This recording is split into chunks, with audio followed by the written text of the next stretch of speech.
back for Arfield. 1-0 Burnley. Scott Arfield. He's been threatening that recently. And all the Burnley players run to the Darwin end. What's up, everyone? And it's another match reaction here with Turfcast, and it's Burnley away at Cardiff yesterday. Bit of a disappointing result again. 1-1 going down to a last-minute goal, taking the lead with Nathan Teller, and then Callum Robinson equalising in the 90th minute. Frustrating, poor in the first half. We probably didn't really deserve to win the game overall, but I think the overriding factor was making 3 substitutions at once when we just kind of got into our groove in the game, started to play well, and then he makes the 3 substitutions, and it just took all momentum away. So let's hope that Vincent learns from that. Don't really want to see Barnes play for Burnley ever again, if I'm honest. Not good enough, just offers nothing, no outlet. He's not even winning free kicks anymore. So let's just hope for better against Stoke on Wednesday, and we move on. Cheers. Right, Clarets fans, Turfcast fans, another away draw for Burnley today, 1 apiece against Cardiff. A disappointing but fair result in the end. A game where poor game management on our side has cost us 3 points. Bit of a common theme this season, especially away from home when we've been in the lead. Something that we probably need to address, and hopefully we'll gain with more experience in the league. However, we're getting to that point now where we need to stop talking about the team gelling, and this is where we're at, and we need to start getting it together. Starting 11, no issues for me. I've seen people saying Benson should have been starting. Not for me personally. I think Cardiff, a physical team, is a bit lightweight in the tackle for me. So yeah, I think justified in the way we started that starting 11. What is good to see is the subs. I think we've got strength in the subs, albeit very much the same sort of player we've got on. So maybe look for something different in future. First half started really poorly. I think first 15 minutes we couldn't get the ball down, we couldn't play it, we were misplacing passes. Josh Cullen was very guilty of that. He was also losing the ball quite easily, which is very unlike him. Eventually got into it, still lacked that real tempo or that drive pushing forward, turning back in when we had it out wide and then playing it back into the centre, where I'd like to see Maatsen, who I think is a capable player, actually drive at players. Had one real chance where Teller, who's our main outlet, I think, going forward, played it to Cullen, who worked a decent attempt for the players around him in the box, but a decent save from the keeper, easy enough to make. So no, lacking that real end product. Cardiff happy to sit and let us play around them. Second half, come out with a tempo and intensity that we needed, and we've seen at times this season we can produce, and obviously it produces goals, and it did. Playing it through, Goodmanson out wide, and then Brownhill just delivering that crossing when Maatsen played back across for Teller to finish.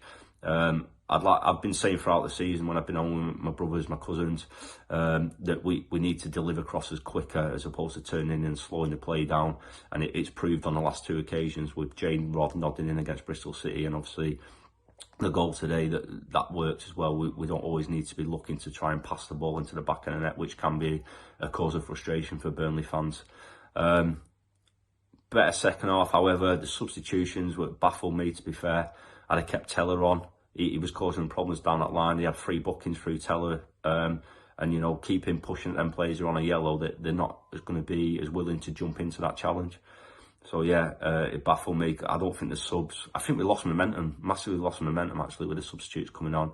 Ashley Barnes, brilliant servant for Burnley, and I do love him as a player, but he's just not offering anything for us. Referees have worked him out in terms of him going down for free kicks and things like that. He's a physical player, he does offer that physicality, but he changed it for me today. We lost that momentum, which then pushed onto the game management side. We sat back deeper, which I get when you're winning, but we sat too deep. We left too many gaps for them to exploit. They didn't really offer much threat going forward, but the one they did with a simple header, a simple goal, and probably could have nicked it at the end. It's something we need to address. I mean, you take points away from home in Championship, but when it could have been 3, and it's been a common theme, like I said at the start, against West Brom, we could have probably won that, although they did bombard us. Preston should have probably sat tighter after scoring. It is disappointing, but we haven't lost. On to Wednesday. Hopefully it'll be a happy place to have more. I was planning on coming on and saying the only 2 positives were with the fact we won, and Charlie Taylor at the back I thought was magnificent. Obviously now Taylor's the only positive for me to come out of that. We got what we deserved against a really, really poor side. They're going to get turned over by most teams this year. You know, we came away from the West Brom game once the dust had settled, thinking it's probably a point gain. We didn't play great, but we played against a good side. And today it's 100% 2 points dropped. They are a really, really poor side. Like I say, I thought Taylor was great. Defensively, two fullbacks, I thought Roberts was so bad today. So poor. Distribution was shite. Lets far too many crosses come in as well. Maatsen obviously got the assist, but defensively, again, for me, poor. Midfield, Cork was decent. I thought Brownhill was way off it today. Obviously, he's had a great start to the season, but really struggled today. You know, obviously, we've got the mystical creature of Twine, hopefully to come back, and you know, when Brownhill's not on it, hopefully he comes and makes a difference. But second half, I thought Teller looked good, was our only outlet, and a strange, unless he was injured, and I missed that, it was a strange substitution for me. And then again, bringing Barnes. J-Rod was struggling, but Barnes offers nothing. You know, he seems to have lost the ability to make a simple pass as well. So just a really frustrating day. And just weak, just a weak chin again, which obviously we never had under Dyche. Just too easy to score against. That goal for me was always coming. But yeah, Benson when he came on looked positive, and then for some reason just started turning back on himself and played it back into Roberts. But yeah, it's strange to drop him after I thought he played really well. But yeah, 2 points dropped, really frustrating, and onwards to Wednesday. It's another disappointing last-minute heartache for Burnley on the road. That's 3 draws from 3 away games now. And just like the West Brom game, a last-minute equaliser has stunned the Clarets. There's a lot to unpack from the game. The positives today, I think Taylor Howard-Bellis and Charlie Taylor once again showed that they are capable of being a real force at the back. Charlie Taylor especially, you know, having moved from the left-back slot into the centre, he's become quite the revelation. It was slightly harsh to drop Jordan Bayer today, but left-footedness on the left-hand side complements Ian Maatsen quite well, and Howard-Bellis is beginning to show every single game that he will be a future Premier League player without a doubt.